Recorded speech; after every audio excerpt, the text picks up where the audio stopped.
DJ Khaled, once an inmate, ascended the ranks to become one of the most influential creators in the music industry. However, his current predicament sees him losing ground, embroiled in conflicts with fellow musicians and at loggerheads with his record label. This outlines his journey from fame to potential ruin. Since 2006, many have been perplexed about DJ Khaled's actual role. He's famed for assembling a star-studded artist lineup on his tracks and shouting his name, but it's unclear why he's such a popular collaborator. His early career saw him functioning primarily as a DJ, even though these days he seems to just be a seasoned hype man.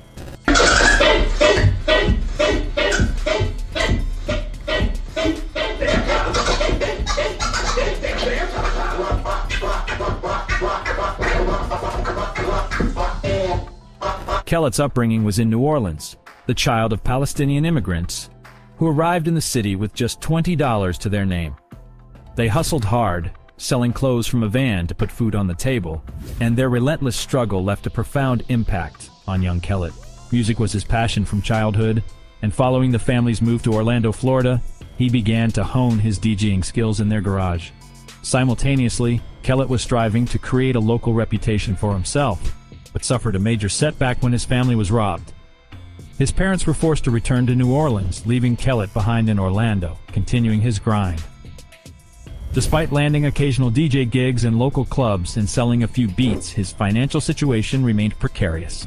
In his book, The Keys, Khaled recalls his constant eviction notices, his friends visiting an empty apartment devoid of furniture or food but littered with vinyl records. Recognizing that he couldn't sustain his current lifestyle, Khaled decided to join his parents back in New Orleans.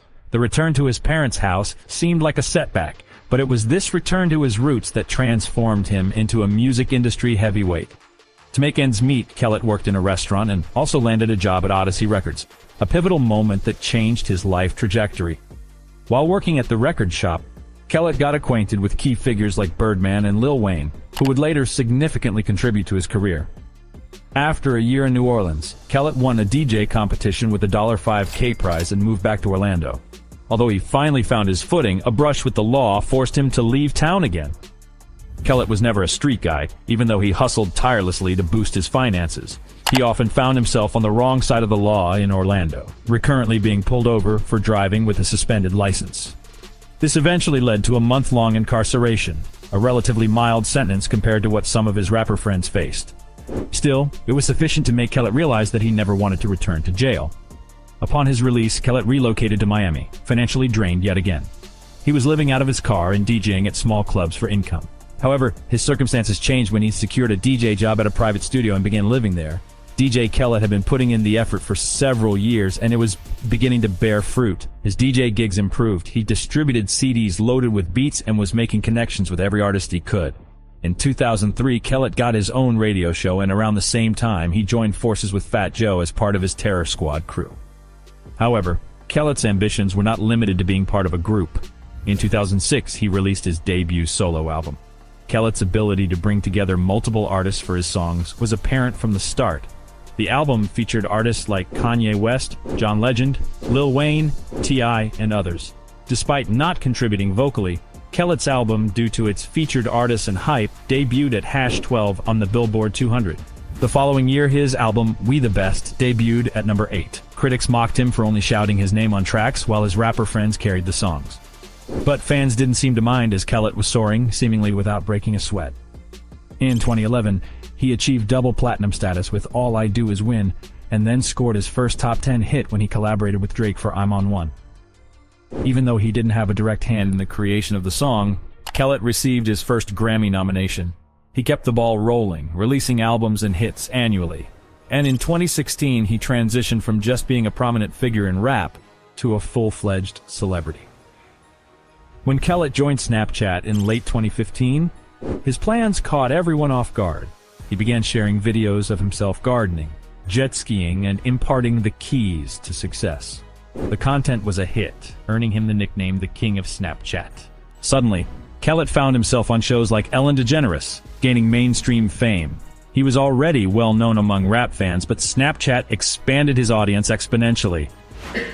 Yo, Cal, what's that on your wrist? I call it a chandelier. What's that? I called her his and hers. Critics continued to ridicule him for referring to himself as a DJ, despite not actively practicing the craft for years. But Khaled remained unfazed. He ventured further, writing a book about his life, and in 2017 his track I'm the One made waves. Another massive hit solidified Khaled's ability to generate 1 billion Spotify streams by simply grouping artists together. It seemed nothing could slow him down. However, just as Khaled reached peak fame, things began to unravel. Always looking for new sources of income, Khaled ventured into other business ventures, writing books, starting a furniture business, a We the Best home, and dabbling in acting. But in 2018, these endeavors came back to bite him. Khaled promoted a cryptocurrency by Centra Tech, Inc., but in May 2018, the company's operators were indicted for fraud. Subsequently, it was revealed that Khaled received $50K to endorse their coin on social media, a detail he conveniently left out when promoting to his followers. Floyd Mayweather was embroiled in the same case, and they were both fined $750K by the SEC. Not only did Khaled lose more than he made, but the SEC also banned him from promoting other cryptocurrencies for the next 2 years. The online backlash was fierce, but the fallout from an incident in 2019 made things even worse. Being the best has always been Khaled's mantra. His albums, his label, everything is named We the Best. So when Tyler, the Creator's album, outsold his in 2019, Khaled took it personally. Despite Tyler's less mainstream musical style, his album Igor came out on top, surprising many, including Khaled. Khaled's attempts to bolster his album sales by bundling it with energy drinks were disregarded by Billboard, leaving him at number 2 behind Tyler. Khaled responded by indirectly disparaging Tyler on Instagram, implying that his music was mysterious and unheard. Khaled's album was studded with stars like Jay-Z, Beyonce, Justin Bieber, Cardi B, Lil Baby, yet it failed to beat Tyler's sales. Reports suggest that Khaled took his disappointment out on his label, Epic Records, resulting in heated confrontations. Despite his public persona of positivity, insiders revealed a more aggressive side to him. Tyler eventually responded, calling Khaled's reaction akin to watching a man die inside because the weirdo is winning. Tyler even took a jab at Khaled on social media after his Grammy win for Igor, sarcastically calling it mysterious music. Ha! Even with the constant criticism from both critics and rap enthusiasts, Khaled's career seemed indestructible for a long time. He continued to collaborate with high-profile artists and churn out hit after hit. However, the incident with Tyler seems to have impacted his standing. While he has managed to produce a few notable songs since then, his latest album only featured one track that surpassed 100 million plays on Spotify. While this is still a significant achievement, the track was a collaboration between Drake and Lil Baby, which was bound to generate substantial numbers. While Khaled's voice could be heard on multiple tracks in the 2010s, fans now appear to be ready to move on. As long as Khaled maintains his industry connections, he can continue to bring together big-name artists. However, without these relationships, his career may not have the momentum to continue. Perhaps he will revisit his roots and start creating his music again, or he might choose to pursue a new career as a professional golfer. Khaled's rise to the top required hard work and determination, but without a change of strategy, he may risk losing everything he's achieved.